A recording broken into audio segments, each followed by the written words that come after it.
Welcome to Living Chassidus. Together, let's live the Chassidus we learn. Good morning, everyone. Welcome to Chassidus in the morning. Kuntres HaTefila. We're starting, this is already the second week. Good stuff's happening. And Mitzvah Hashem, we're going to finish the next chapter, Perek Yud Aleph, finishing off today. After the fourth of 5 steps as preparation for davening, we'll finish off the fourth, and we'll do the fifth. Just a quick story, interesting in regards to what we're learning. I'm watching a video last night about Jonathan Sachs. Rabbi Sharon, unfortunately, he passed away, I think on Shabbos.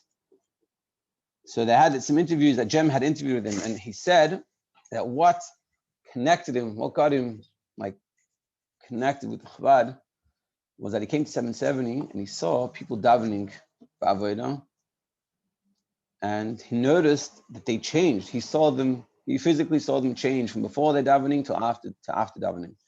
And he was like blown away. He goes, I didn't know davening could do that. I think this is very apropos to what we're doing, trying to learn how to daven and try to have that change happen to us. So I was like, wow, it's pretty cool. And also, something interesting, if you want to check it out, the Hayom Yom for yesterday, Chaf Aleph Cheshvan, it all talks about things from Kuntres HaTefila. It's all about Kuntres HaTefila, about davening. Yeah, with that little introduction, let's continue. So we're in the middle of discussing about having mercy for our neshama, because our neshama comes from a very high place. It comes, from being next to God, and suddenly comes down to this physical world and has to deal with physical issues. And it's the whole avodah that it has is totally transformed itself. Meaning it's not just has to do this, it's trying to do the same thing that it was there, just do it here. But now it has to eat and sleep and has to deal with the body and nefesh bahamis. So it's a whole different ball game. Let's see, page 114 on the top. Descending below, the godly soul is clothed in a body and an animal soul.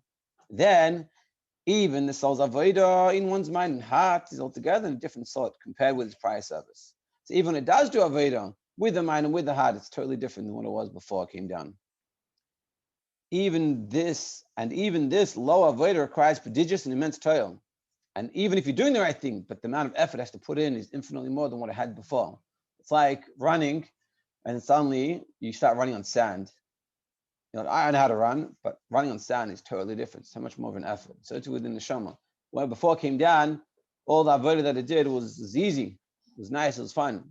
But now, it's avodah in this world is much more difficult. Particularly, a person should reflect on how he has further demeaned his godly soul by his unworthy thoughts, speech and deed, and even more, if you didn't do everything the way you're meant to do, so therefore it's more of a challenge for your nefesh l'kis. So the godly soul is thus imprisoned and locked in exile within the animal soul, unable to ascend to serve God. So then it can't even do its avodah that it wants to do. So not just that before it did avodah and it was easy, and now it's hard, we also make it even harder for ourselves. Even with all the great effort and many preparations described above, and even if we do everything that we were talking about before. But the reality is, if we're not listening to nefesh l'kis all the time, we're not listening to nefesh bahamis, so therefore, we're in this situation.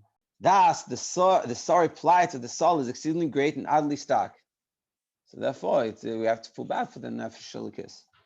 For this reason, and it's our nefesh l'kis to feel bad for, not for some nefesh l'kis, for our nefesh l'kis. For this reason, we say in the abundance of your mercies, have compassion on us. And this is why we're asking Hashem to have compassion on us, because emphasizing your mercies, we cannot fully fathom the great pity on the soul, since we neither understand nor sense its prior loftiness and height. Because we can't understand where the neshama was, we can't truly appreciate what that is. We can discuss and forget about it and meditate on it, and that's good. But he's saying truly we can never understand it. So therefore we're asking God, who does understand it, to have the compassion. Nor do we feel the enormity of the soul's descent, or else we don't feel how intense it is coming down. Therefore we beseech, in the abundance of your mercies, since everything is revealed and known to you, have compassion on us. Hashem knows what's going on, so we're asking Hashem to have compassion on us.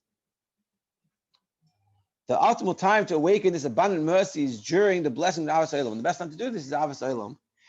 A person can then easily evoke Avos Olam, which is just before Shema. A person can then easily evoke abounding compassion for his soul, deep feeling deeply feeling its pathetic condition. And we can feel this and we can connect with this idea. And what will happen? A covenant was made for the attribute of mercy that it will not be returned empty-handed with God. So there's a special rule that if you ask for compassion, you'll get it. To what level? Everyone, I guess, is different, but you'll get the compassion. In his abundant mercy, he will have compassion on the person and will open his mind and heart so that he can truly serve God. And when you ask for this compassion, you say, Hashem, please have mercy on my nefesh elokis. Help my nefesh elokis, please. Let him have the opportunity to feel the sensitivity of davening and connecting and learning and doing Torah mitzvahs, and it will work, and that will help you daven.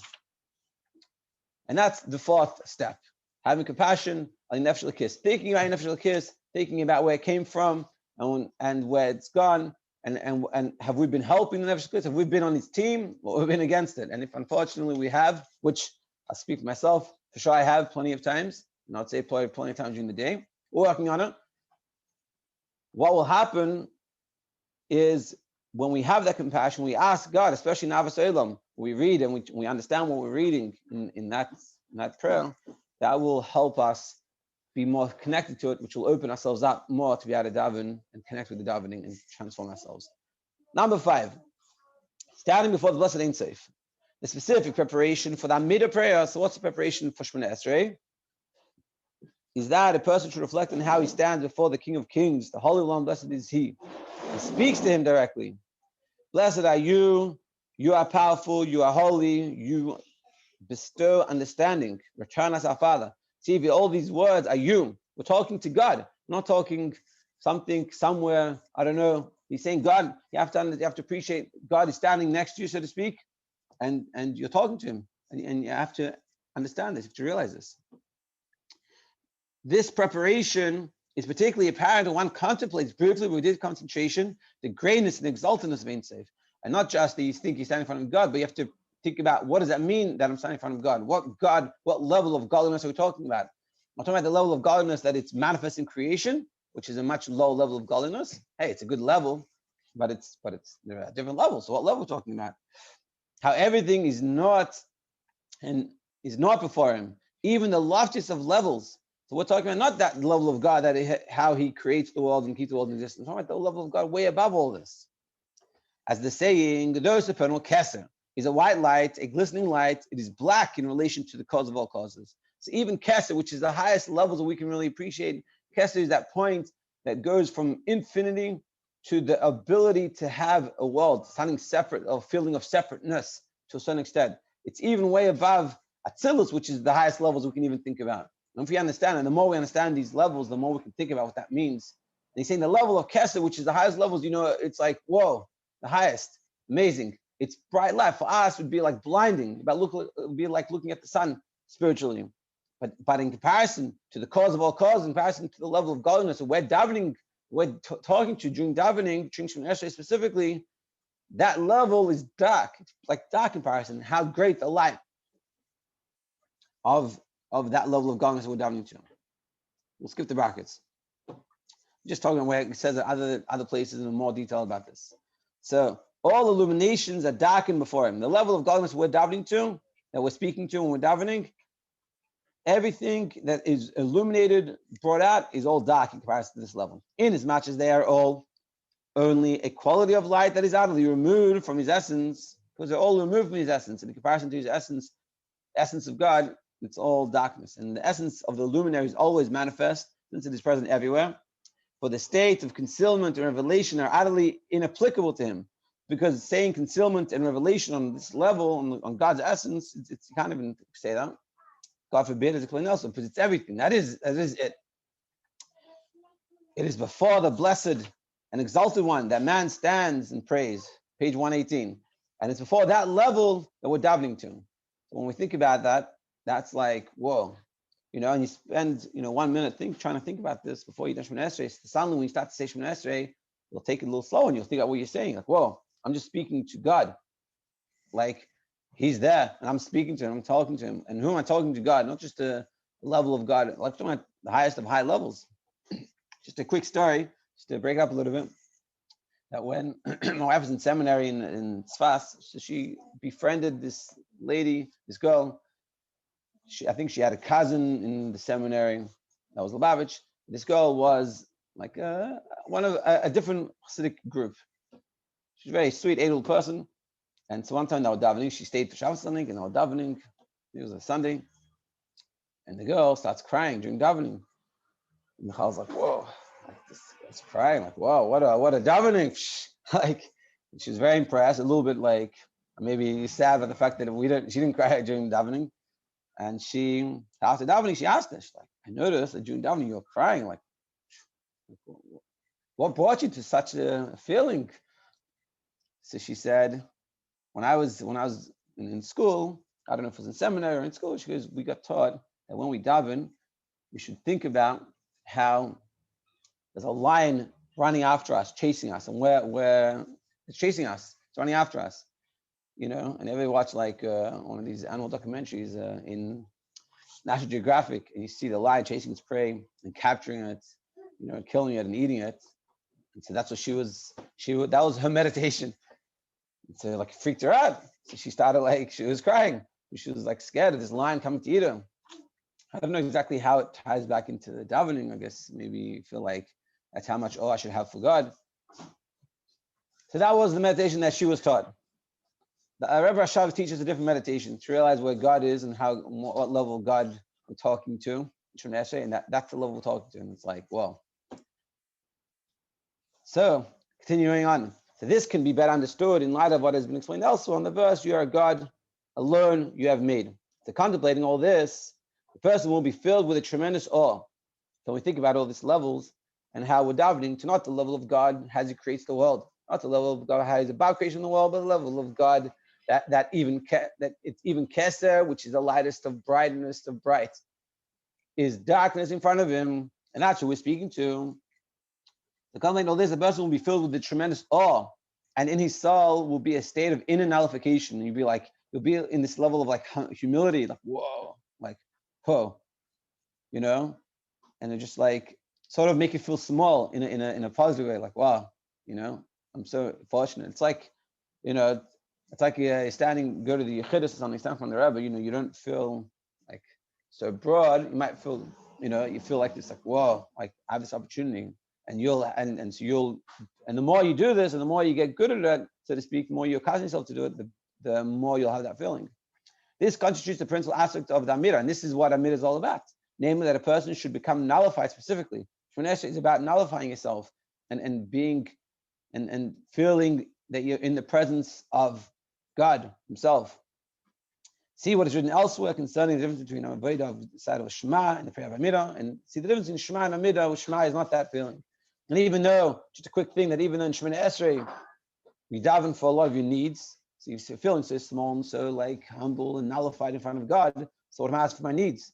It's because, the Rebbe explains in the Sikha, because the needs you're asking for is not for your Nefesh B'Ham, it's for your Nefesh L'Kis. So your Nefesh L'Kis can fulfill its mission. And as we talked about in the fourth preparation, that you have mercy in Nefesh L'Kis. So how I'm helping Nefesh L'Kis that I feel bad for, to try to help him to how to do a better job and have more tools. So my davening for my needs is totally fine, because those needs are to help fulfill the mission while I'm here. And the Kitzur, summary, explains 5 preparations of Avodah prayer. So we explained in chapter 11, Yud Aleph, 5 preparations. This is the second chapter we finished. Filter out thoughts of mundane matters and stand in one spot. So the first thing we should do is get ourselves a good place to daven. We should make sure we don't have our phones on or turn on our phone first thing in the morning. Whenever we're davening, give ourselves some time to clear ourselves, putting ourselves in a good frame of mind. Second, meditate on Chassidus while wearing Talis and Tefillin. So then before we start davening, once we clear ourselves, our mind is clear in the right spots, you know, then think about a concept of Chassidus. It doesn't say learn Chassidus, meditate. You can also learn Chassidus, but the job that he's talking about is meditate on a concept, meaning have a concept that you know and think about what does that mean to me? What does that mean? And how can I use it? How can I implement that in my life? How can I connect with that? And then the third thing, achieve self-deprecation, bitterness, that once in a while, you should just try to sit down and have an honest conversation with yourself and find out what you're holding and see if there's something you can improve on and try to work on that. Because if you feel you're good, so then why are you davening? Davening is about feeling that that's lacking and I need to add. If you feel you're not lacking, so then it's not going to help you davening. The fourth thing, arouse abundant compassion in one's soul. And then also you should recognize that we don't appreciate the state of our Nefesh Elokis and where it came from to where it's coming. So we're asking God to please have mercy on Nefesh Elokis. Let us tap into that Nefesh Elokis. Let him speak. Let him open up. Let him be one making decisions in my life. And you should know that it never comes empty-handed. You do that, you ask, you'll get it. And the best time to ask for that is in Avos Olam before Shema. And the last thing is before you daven Shemona Esrei, spend a moment or two thinking about who you're davening in front of. And that will for sure help you have an amazing davening. And continue tomorrow. Have a great, great day. Thanks for joining.